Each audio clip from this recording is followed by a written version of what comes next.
Hello, good morning mga ka-farmers. Dalawin natin yung ating sibuyas at i-update ko sa inyo nang makita nyo kung gaano na sila kalalaki. Punta tayo doon sa ating tanim na sibuyas. Yan, ito na po mga ka-farmers yung aming tanim na sibuyas. Medyo malalaki na. Ito po ay kulay pula. May tanim din po kaming puti. Ayan, pag nilapitan na po natin ang video, medyo malalaki na po sila. Ayan, hanggang doon yan sa taas. Ito, nung nakikita nyo may tudling na yun. Ayan. Lalaki na oh. Hanggang doon sa baba. Sa may bahay na yun. Tingnan natin yung mga puti. Puntahan natin mga ka-farmers. Ayan, ang gaganda na.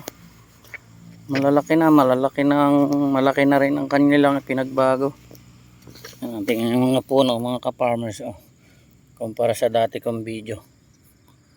Kung mababalikan nyo. Yun, lalo doon sa kababa medyo makapal.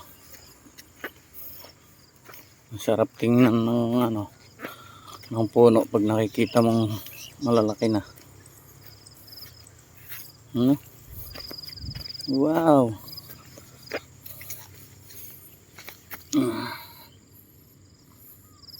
Ay, may humahaba isa ang leeg oh. Malakas lang humugot kaya ay puti, kaya ganyan. Ayun oh, kulay puti po yan.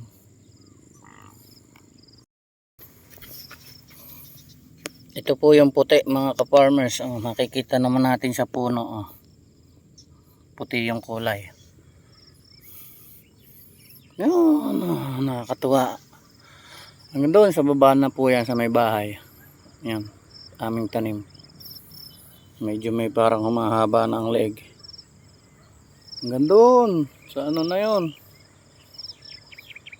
Basta doon, sa malayo na yun. Doon naman tayo sa palay mga ka-farmers tumingin.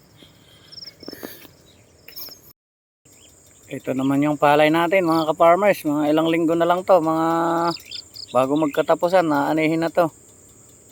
Yun, makakatikim na rin ako ng hindi biniling bigas. Mga ka-farmers oh. Wow. Madilaw na talaga. Wala nang filter yan mga ka-farmers oh. Yun lang mga ka-farmers at maraming salamat sa palaging pagtutok at pagsubaybay sa aking mga video. Sana hindi kayo magsawang manood nito at palagi kayong mag-comment, mag-share at mag-react. Yun lang po at marami pong salamat. God bless.